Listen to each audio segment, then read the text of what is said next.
Hayalperestlerin, risk alanların, denemekten korkmayanların cesaretinden doğduk.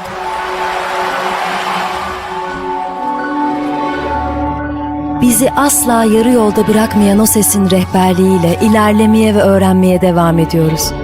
Bunun için varız. Bu yüzden gece geç saatlere kadar lambalarımız sönmez. Elveda demek hem hüzün hem de gurur verir. Her şeyi sorgulayarak ve merakımızı besleyerek, dayanıklılığımızı test ederek,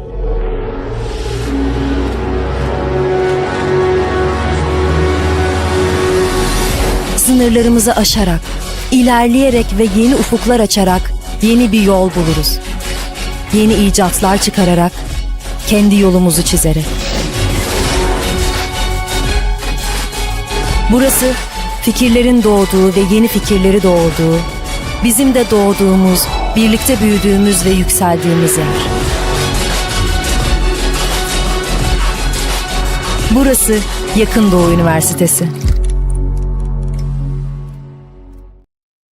Good evening, everyone, and welcome to today's webinar. We are truly delighted to have you with us for this important and timely session on pursuing a dental career in the United States. My name is Özay, and I'm honored to serve as the moderator for this event.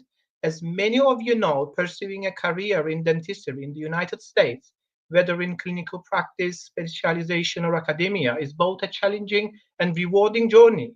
It's a path that requires dedication, planning, and a clear understanding of the steps involved. Today, we are fortunate to host a speaker who has successfully navigated this journey and is here to share their valuable insights, practical advice, and personal experiences.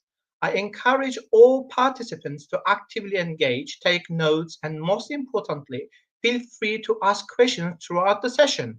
We will begin with a presentation by our speaker. Please make sure to type your questions in the chat box, and we will address as many as time allows. Without further ado, let's begin. It's my great pleasure to introduce our speaker, specialist dentist Rüya YAİZ. She graduated from Ankara University in 2016. After working for 2 to 3 years in Antalya, she decided to pursue her professional journey in the United States. She is currently continuing her education at Boston University to further her career in dentistry. She is married to Ayberk YAİZ.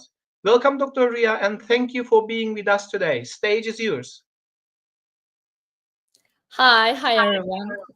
Thank you for inviting me to this webinar, and I enjoy sharing my experiences with other foreign dentists because this path, because I'm a foreign trained dentist like you, and this path is so complicated, and I hope you have fun as well. Definitely, we're gonna have so much of fun, and Yeah. we are very excited to listen every single word of you.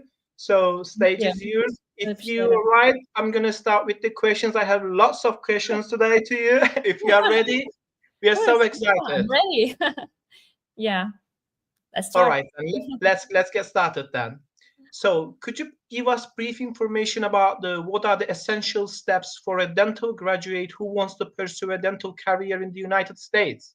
I mean, where should the dental graduate should apply? You know that it's very complicated for dental graduates to understand in which road they're gonna go on, and it's very critical to contact in the relevant members or relevant contacts. So it's very critical. Right. So what do you think about that?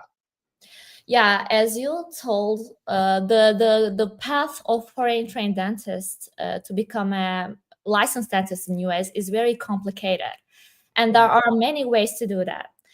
So let me explain these options. The most common and direct path is through CAPIT system, to applying to a quota accredited dental school offering an advanced standing program for international dentists. And first thing that international trained dentists should understand is that a foreign dental degree alone is not sufficient for a licensure in the US. So you have to go back to school. So I chose advanced standing program route because it leads to US dental diploma, which is DDS or DMD, and which allows you to practice in all states except New York, In New York, you have to, New York requires at least 1 year of residency training. And there are many options too, and depending on your goals and visa status. And some pursue GPR, General Practice Residency, or AEGD, Advanced Education in General Dentistry programs, or even specialty training like orthodonty and other like prosthodontics, other specialty training programs. But these programs, they are valuable clinical experiences, but they provide a certificate, not a dental diploma, and usually qualify you to work only in certain states, not nationwide. And another pathway is becoming a limited licensed dentist in states like Massachusetts or Minnesota. And you don't need to go back to school for this, but it's not as easy as it sounds. These positions are usually in hospitals or in public health centers, and they require specific conditions, of course. And the salary is typically lower than what a fully licensed dentist earns. What I can say, and also some international dentists explore careers in academic research or dental labs. And in academic roles, you may be allowed to treat patients within the faculty setting, but you cannot open a private dental practice. So there's no single best route. It really depends on your long-term goals, timeline, flexibility. And my goal was become a fully licensed dentist in the US, so I chose the advanced standing path. I got it. Like, fantastic. So I understand from your mentionings that it's not possible to work as a dentist directly in the United States. It Yes, needs exactly. further procedures. So which exams are required to practice dentistry in the United States? So the IMBD is an essential part of this process, and it's quite similar to our DUSA exam and we have back home. It's a 2-day exam that you can schedule anytime, but only at test centers within the US. So you have to come to US to enter these exams. The result is reported as a pass or fail, and there's no numeric score. And I like to mention an important detail about that. It's definitely better to pass IMBD on your first attempt because many schools take that into consideration during the admissions process.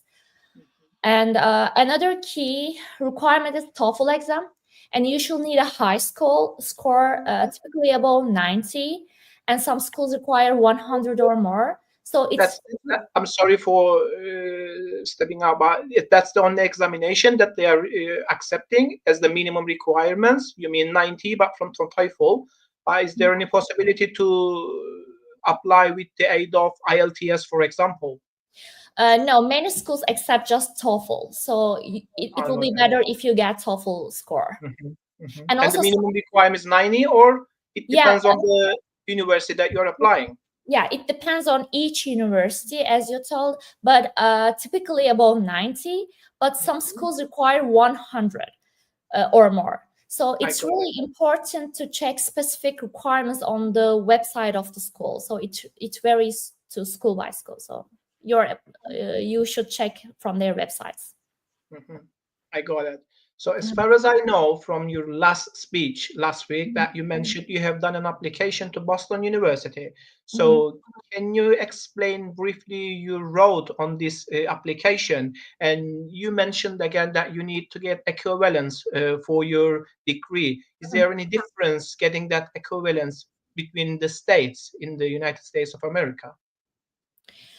I applied to Boston University to advanced standing program, and after graduation, once you graduate from like Boston University or from other school from a quota accredited program like BU, your degree is valid across almost all states, but as I told you earlier, except New York. And some states accept GPR or AGD specialties, or some states accept just specialties. Because US, it's not a just unit country. So each state has own rules. So you have to check from board website for each requirements. I got it. I got it. Thank you. Again, in the last speech, you mentioned that you need to get visa in order to do applications, or at least if you're going to enter examination over there, you need to have a visa. Is there any differences in terms of visas, and do we have, or is it mandatory to take visa in order to enter examination or go on over there? I know it's mandatory, but for our audience, I'm trying to be as crystal clear over here. That's why I'm forwarding this question to you. Yeah, the thing that you have to get this IMBD exam just only within US. So through the admission process to applying to schools till the accepted by the school, you can go through this path just only by normal tourist visa. Like you can come to US for maximum 6 months, and you can go through all this process. But after you got after you got accepted from school, the school help you to get student visa. So yeah, you can study by this visa, but you cannot work. So after your graduation, you can work 1 more year with OPT with special visa for just maximum 1 year. But after that, if you find a really good dental practice owner who can be sponsor for your work permit visa, you can get work visa as well. It's not that a big deal for foreign trained dentists, because here in US there are tons of foreign trained dentists go through this path, so it's not a big deal. I got it. I got it. We have discussed a little bit about the being a clinician over there and the examinations, and I'm really wondering about the postgraduate path. I mean, specialty residency or PhD. What are the differences over there? If you're talking about the programs, it should be residency, or is there any degree like PhD over there? Which academic path we can prefer? You mentioned we have lots of roads actually, but I'm wondering which road is appropriate, mostly appropriate for the students, I mean the postgraduates. For postgraduates, if you want to practice as a dentist or specialties, like if you want to treat any patients in private practice, you have to get your license, as I do. But as I told you earlier, you can apply direct to specialty programs, but you are allowed to work in certain states, not nationwide. For this path, you have to get IMBD score, TOEFL score, and you have to apply to specialty programs for each university. But if you would like to stay in academic career, then you need to get contact to every university or a university which you like to apply to. And if they accept your CV or if they accept you overall, then you can start your academic career in university and you can treat patients under the faculty setting, not private practice. So I'm not allowed to do the clinician stuff outside of the university, just in the academic era. I have the area I'm gonna go. Yes, under your faculty setting, not under another faculty, just under your faculty. So yeah, this is limited for dentists, and also salary is not so high to like licensed dentists in private practice. So yeah, but if you don't want to go back to school, you can try this path also. Yeah, but there are many cons and pros for each conditions. I got it. So our assistants and research assistants and the lecturers with the PhD degree are, they are within the audience, and most probably they are wondering that if I got a degree of PhD, for example, over here in Cyprus or in Turkey, is it possible to use that degree in the United States of America, or I have to recover, I have to start everything again over for the academic path? Yeah, I think, I will repeat it again, but if you would like to treat your patients in private practice, you have to go back to school and repeat it again. For example, I'm prosthodontist in Turkey, but I cannot work as a prosthodontist in US. So after I finish my program, I will be general dentist, and I cannot put that title under my name. But if I want to be a prosthodontist again, I have to go back to prosthodontic residency. I have to, do You have all to over repeat again. everything all over again. Yeah, but as I told you earlier, if you enter into the faculty, you can use your PhD as well, and yeah, you can treat patients in faculty. That's the main difference. I But got it. yeah. Yeah, I got it. I got it. Mhm. So the graduates having experiences in the clinical settings, you know that, and is it important or is it critical in the application process having experience, having or being experienced on some stuff, or not being experienced, being a freshly graduated human being? Is there any difference in the application process? Yeah, the thing that prior clinical experience or internships are definitely valuable when applying to US dental schools, but they are not absolutely required. This year, I have seen many newly graduated dentists get accepted as long as they have strong applications and show real dedication to the profession. And US schools look for candidates who are genuinely committed to dentistry. So even if you're not working clinically, you can stand out by getting involved in volunteer work, community dental projects, research, or anything that shows any passion about dentistry. So yeah, it's not just about how many years you worked, it's about how well you demonstrate that you're motivated, hardworking, and ready to adapt to the dental system in the US, I can say. I got it. I got it. So from your speech, we can understand that it's not mandatory to having a or being experienced, well experienced in some stuff of the dentistry. But if you have a good application, and I mean in the documents, if you're going to provide something that you can differentiate yourself from the others, well differentiate, that means your application may be considered much better way, isn't it?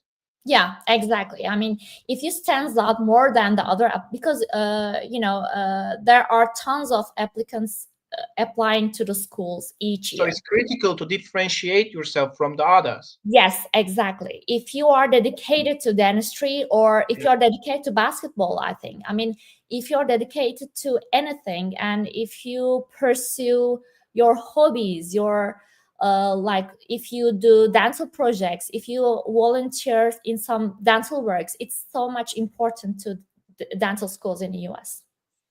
I got it. I got it. So you mentioned in some part of your speech that you are preparing CV or personal documents, personal statements, and working issues, experiences. So how well these documents should be prepared? What are the requirements? What should we mention while preparing such documents before application procedure? Yeah, the all basically all components of the application are important, because yeah, it's a real competitive process. Yeah. So yeah, transcripts, CV, letters of recommendation, TOEFL scores, IMBD attempts. But if I had to highlight one that I can really set you apart, it will be I think the personal statement, I can say. Because US dental schools receive hundreds, sometimes thousands of applications from qualified international dentists, and your personal statement is your chance to tell your story, to show who you are beyond the numbers. So if it's well written and authentic, it can make a huge difference and help you stand out. And yeah, that's where you show your motivation, your resilience. And yeah, everything matters, but the personal statement is often what captures the admissions committee's attention first, I think.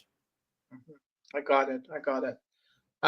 So for the audience, we can say that it's very critical to prepare such documents before application, and you have to motivate yourself to differentiate himself or herself from the others, as tons of applications that you mentioned getting by the universities. So while opening the topic of universities, you mentioned that you have done application to Boston University. So is Yeah. there any specific reason for that application to specifically Boston University, or do we have any comparisons among the universities? Is there any critical something in choice of universities before performing the application?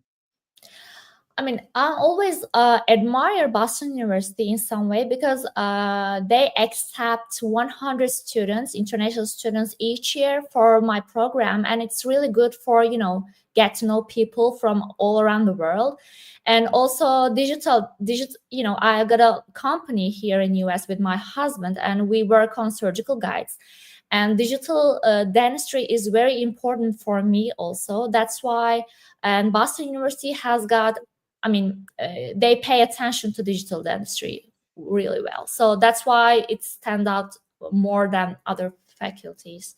So you are so much interested in digital dentistry, and the Boston University also interested in that topic. That's why it's captivated for you to be applicant for such university. I got it. Let's talk about a little bit finances. Tuition, funding, and cost of living about United States of America. As far as I know, it's a little bit expensive living over there. So can you recommend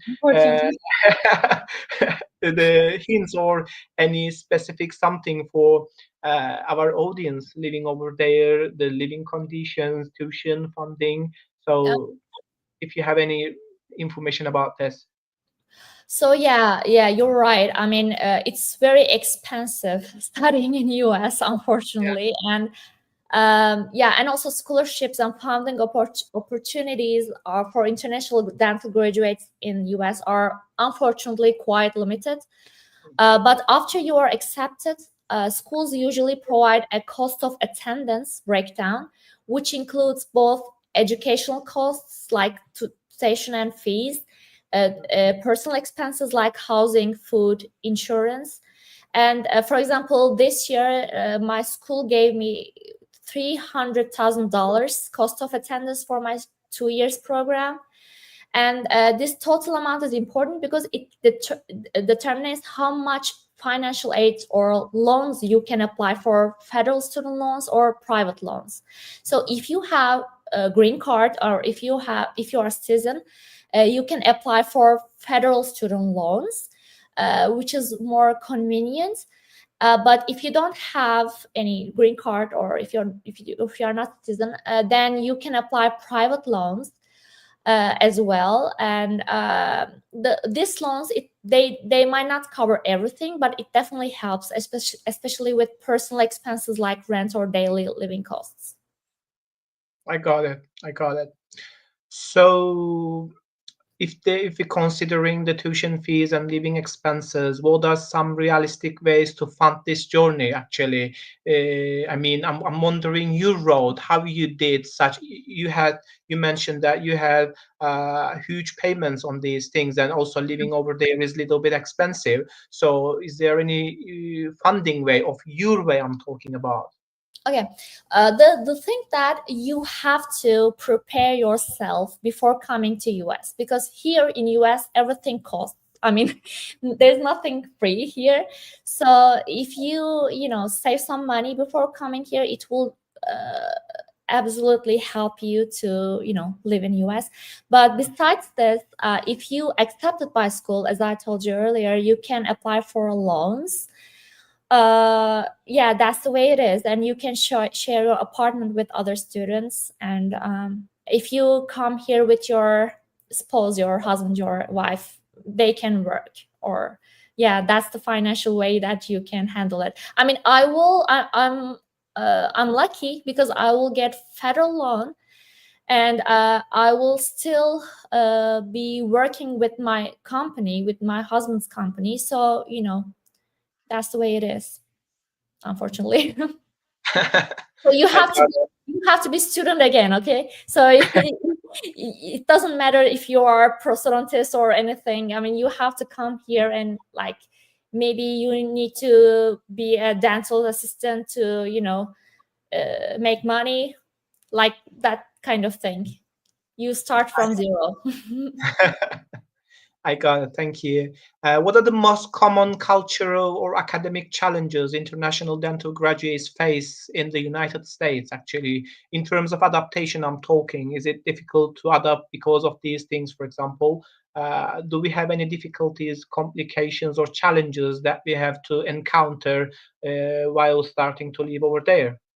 Yeah. I mean, yeah, there are a few. The one thing I noticed, because I'm still working with a dentist right now, while creating, designing surgical guides.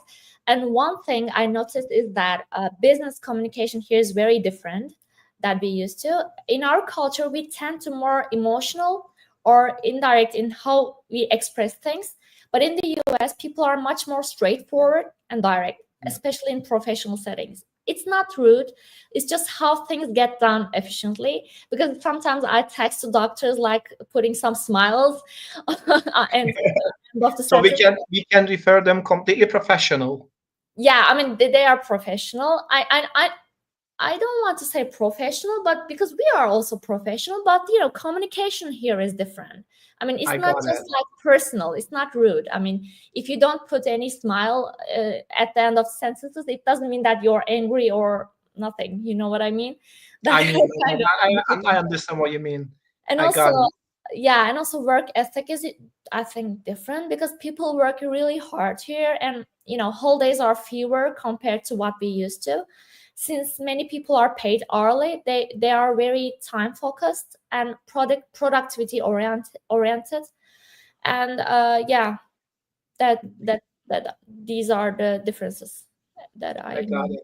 So if you want to go over there, you have to find a way to adapt there, actually. We can say Exactly. that to the audience. Yeah, So, but yeah. when you start, you always I mean, when you start this process, you Uh-huh. always get used to that kind of communication things. I mean, that kind of Definitely. you figure it out. Don't afraid about we that. we are the human beings quickly adapted to our Exactly. environment, so it's Yeah. very, I'm not thinking that it's a difficult way to adapt over there. If you pay Yeah. attention and if you well motivate yourself to adapt there, you can find a way to adapt, actually.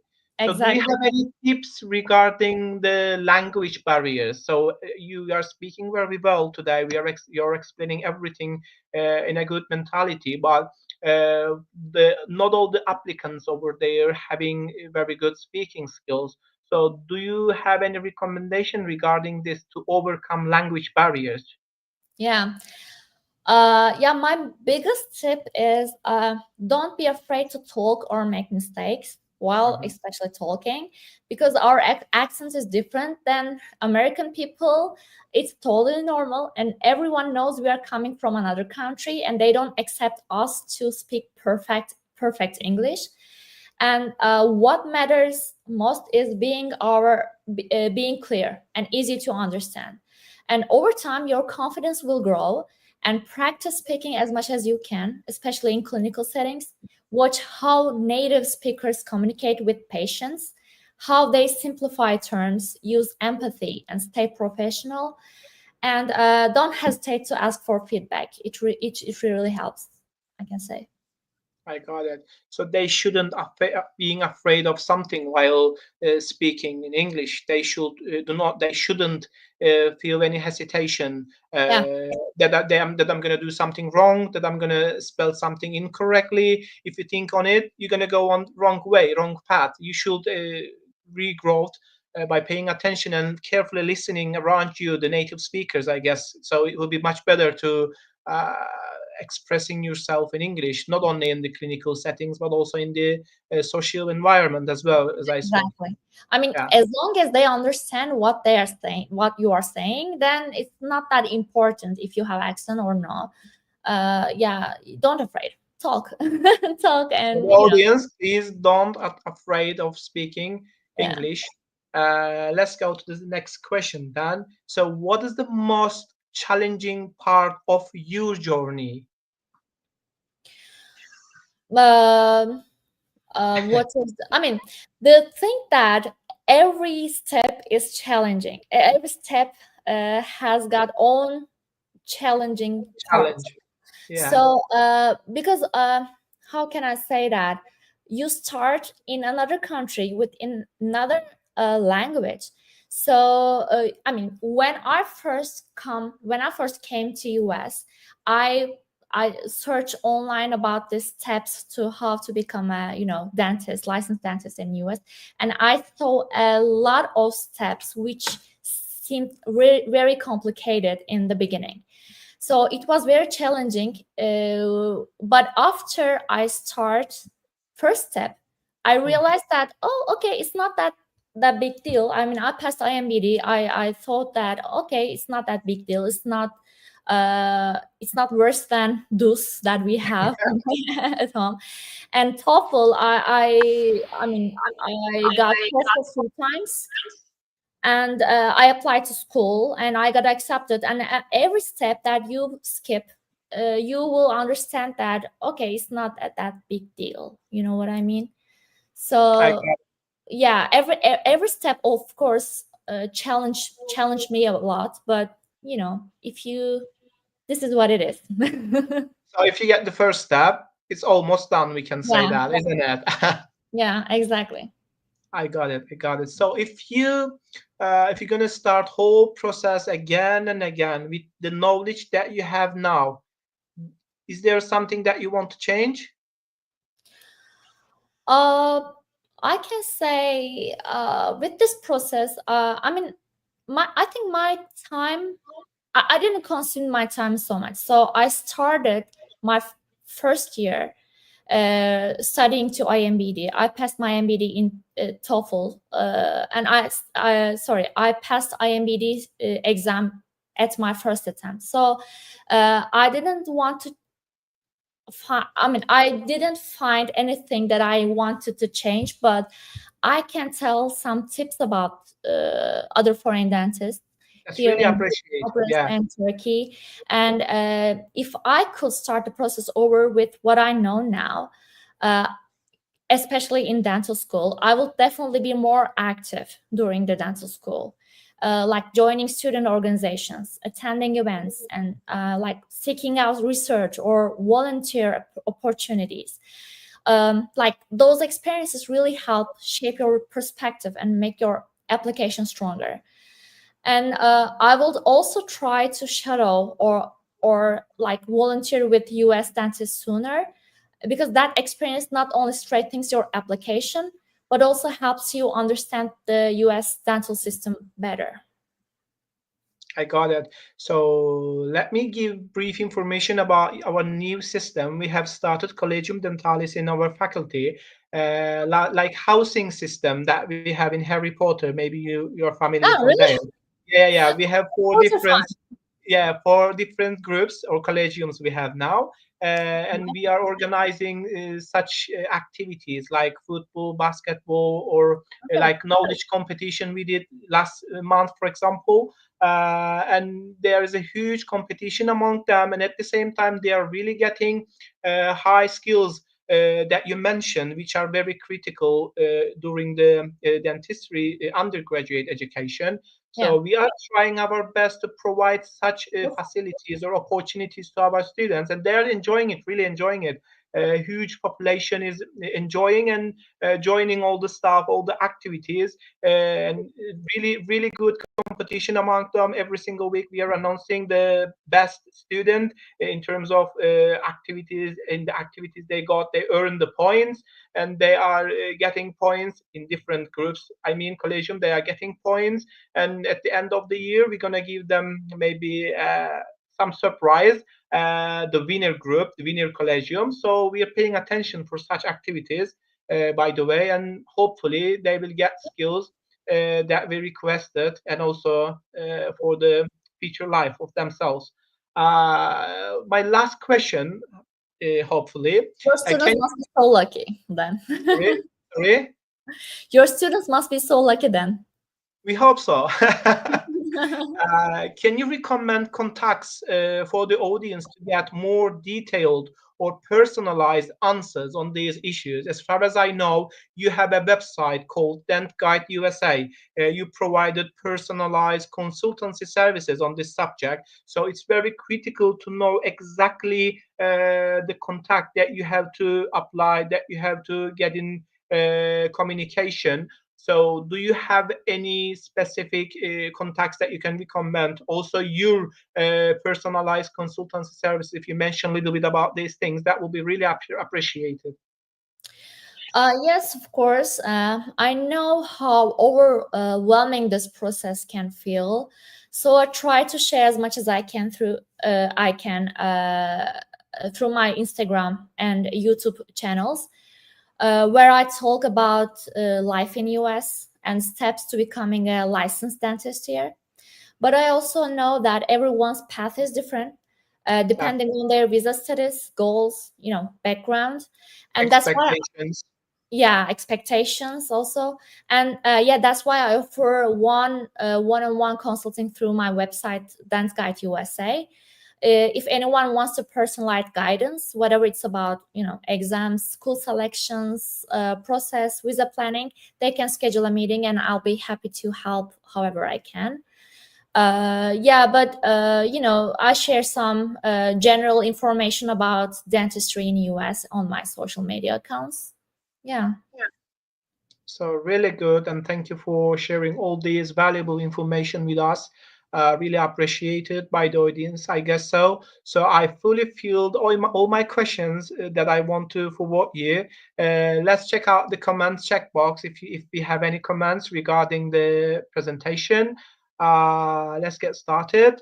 So Dr. Sevcan mentioned that have a great broadcast. Thank you so much, Dr. Sevcan. Zahra mentioned that we are already studying in English, so why we still need IELTS or TOEFL? She mentioned. You mentioned that TOEFL is a general or minimum requirement, a language requirement for all the applicants. But if you want to add something on this topic, it's all right. We can listen to you. Yeah. Yeah, to be clear, most of the dental schools in US accept just TOEFL, not IELTS. So you have to get higher school to get accepted from school, from faculty in US. That's because you got your education from another country. That's why even you are like American citizen, you have to get TOEFL's exam as well. That's the main reason. So we can say that it's mandatory to get the TOEFL examination result in order to be an applicant. It's not associated with the language of the undergraduate education that you got actually. Regardless of language of your program, you have to take a successful minimum 90, 100 TOEFL result in order to be applicant in the United States of America. So Nilüfer mentioned here in US, you cannot say people like, oh, hi, I have a really good English, but they have to see their file. They have to see your prove it. Just prove it. I mean, you have to prove with your score if you have really good English. So that's the main reason. All right, then. Nilüfer mentioned, thank you for your use of information. You're welcome, Nilüfer. Dr. Sevcan mentioned many thanks to Dr. Rüya for the valuable insights she shared. Aside from academic stuff, how important are candidates' social and athletic skills during the application process? We little bit discuss on this topic, but if you want to add something on it, we're ready to listen. I think I will not say different thing about that, but I want to repeat it again. There are tons of applicants in each year, for each year. So you have to stand out more than the other colleagues, other dentists, foreign trained dentists. So you have to prove that I'm attractive person, I'm different person than the others. That's why it's important if you have another hobby, or if you have any goal, if you have any motivation, like that kind of side. It's very important.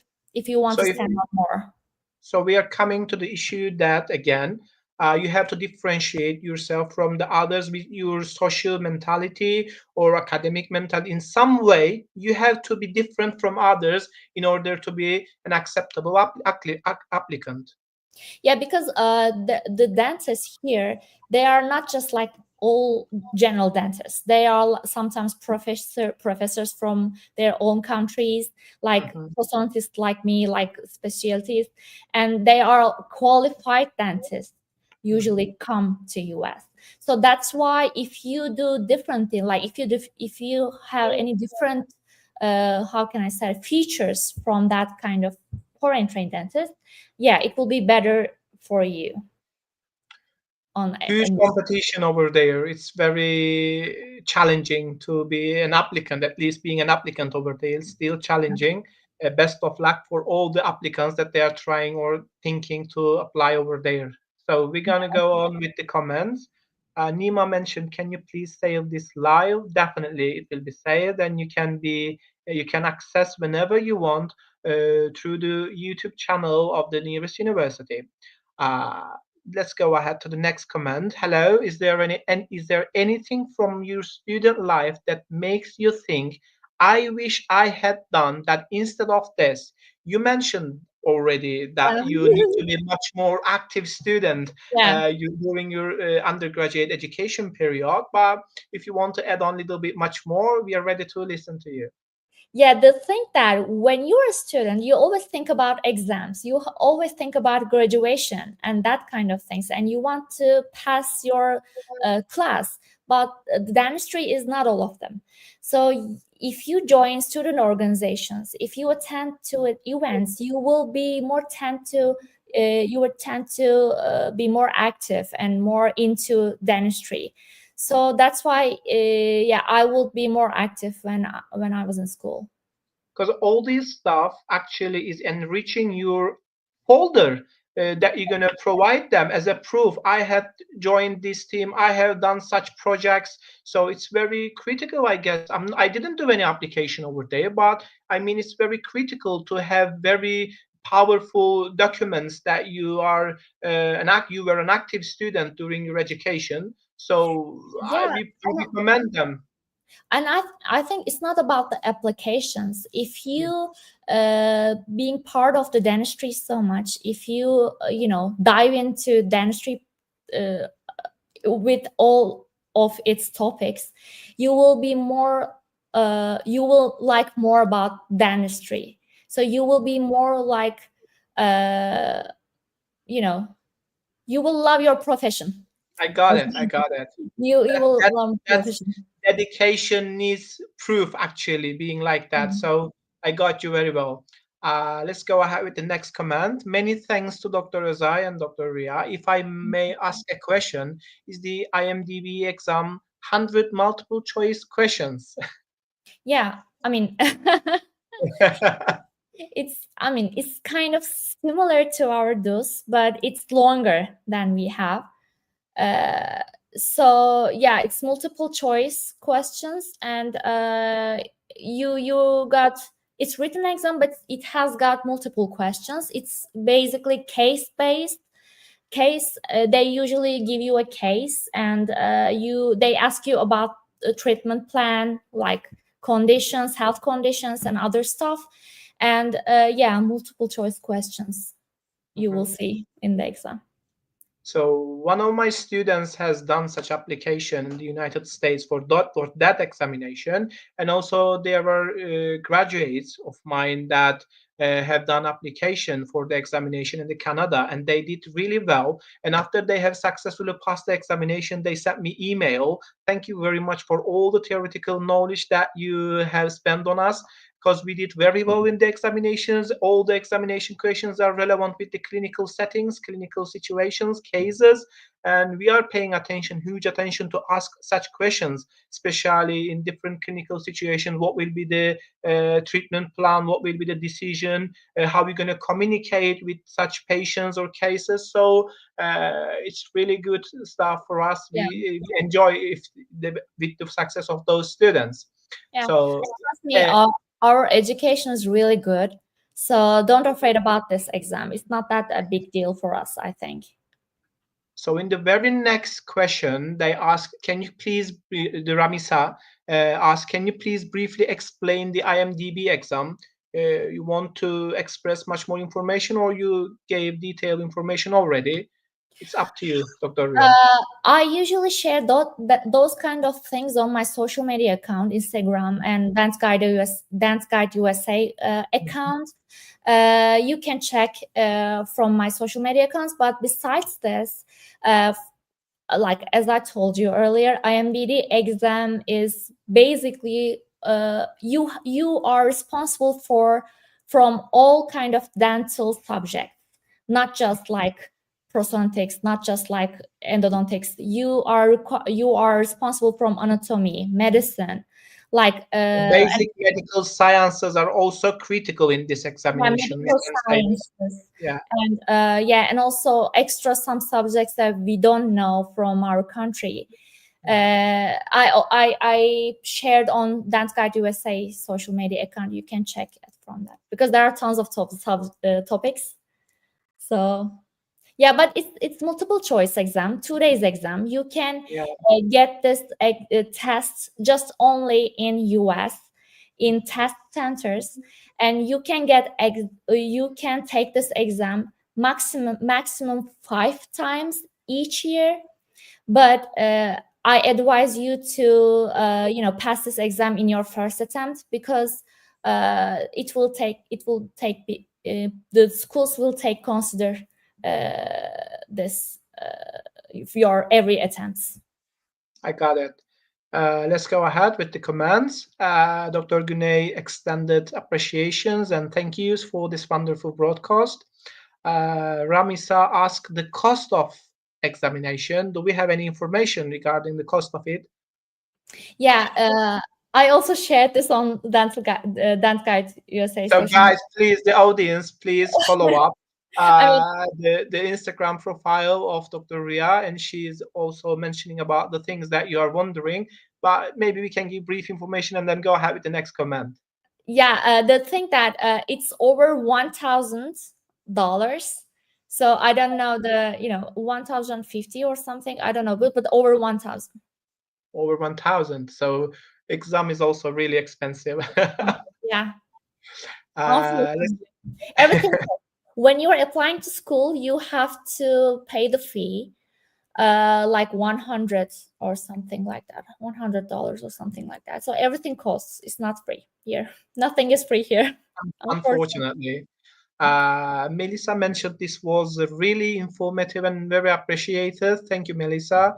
Christabel, thank you for this informative broadcast. Thank you, Christabel. Zahra asked that, is there any summer school for research? So just in summer we can do in America, for example. Yeah, there are some scholarship programs in some schools.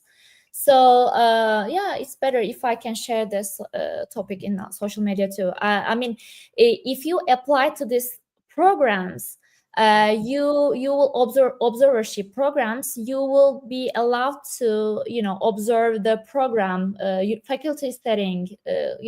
You can enter into the classes. So, but you have to pay for this. I mean, you have to pay. For example, if you go to a like observership program for 3 months, you need to pay $10,000 to school. So yeah, it's not free, but you can do it. You need to email the school. There is no requirements, as I remember, but there are no requirements. But you need to email school that you need to maybe send your CV to them, like mini personal statement maybe. So yeah, you need to get contact with the school for that. I understood that everything is starting with 1K. I mean, yeah, I can say. All right, then let's go ahead with the next command.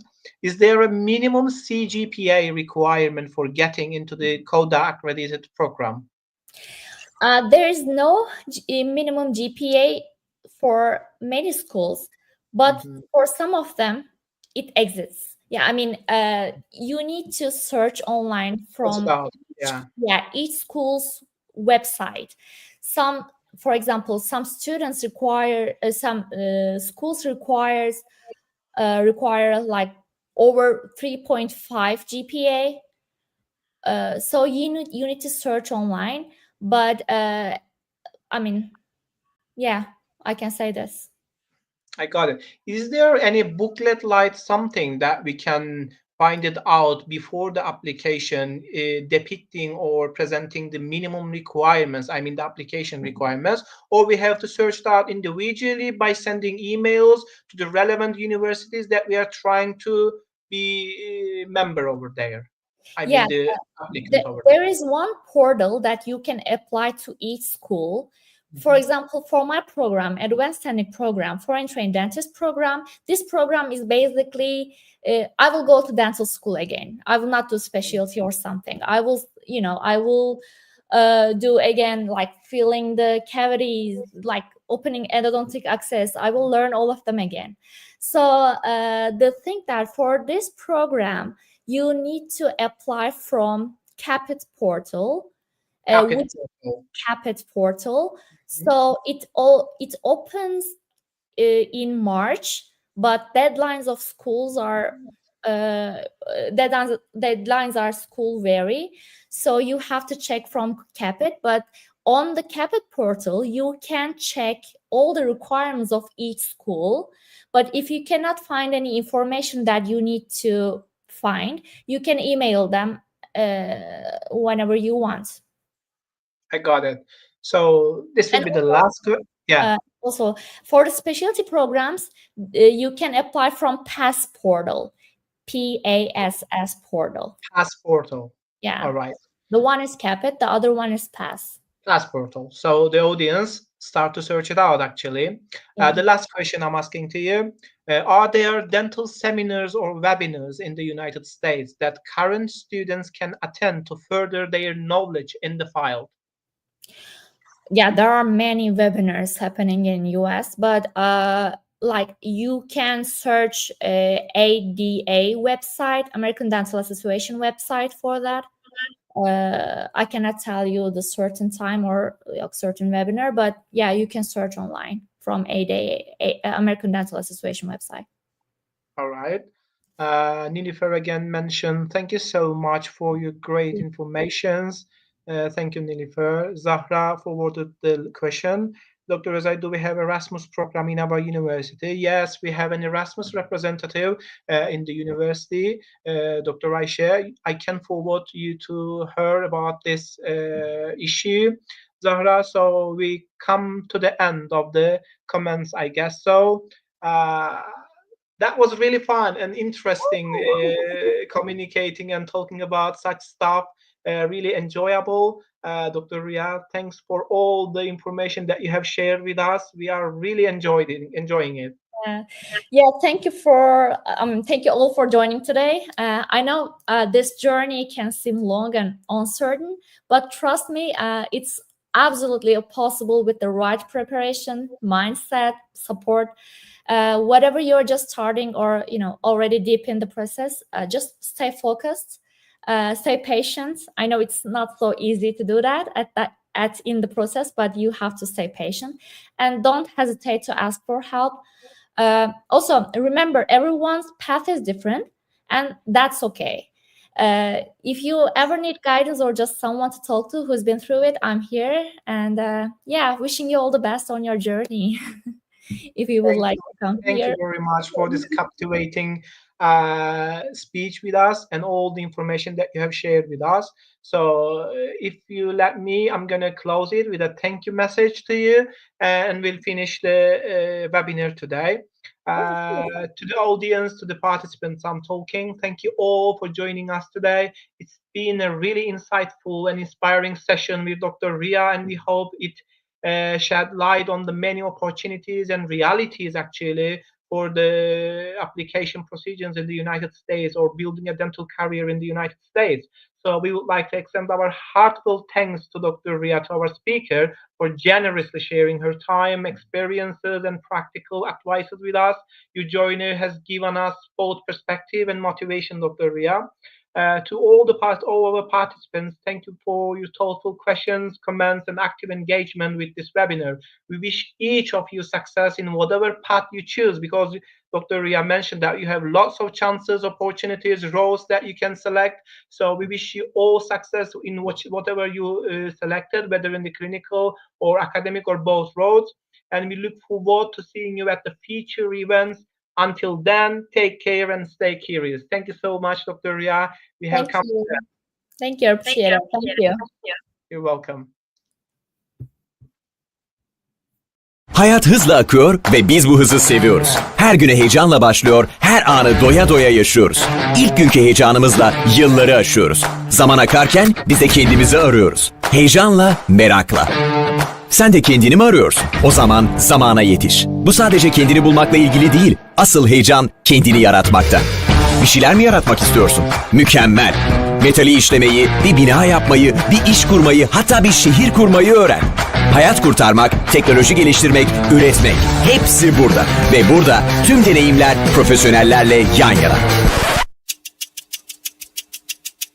Ancak hızlı ilerlemeliyiz. Çünkü bugün şimdi gerçekleşiyor ve yarın çok yakın. Hayatta öne geçmek istiyorsan önce zamanın önüne geçeceksin. Hep ileri gideceksin. Bu Doktor Suat İrfan Gülser. Tanıyor musun? Onun da söylediği gibi. Üniversiteler toplumların dokuma tezgahıdır. Toplumları geliştirir, dönüştürür ve gelişmesini sağlar. O burayı bugünden yarına hazırlamak için kurdu. Senin için, ileriye gitmek için.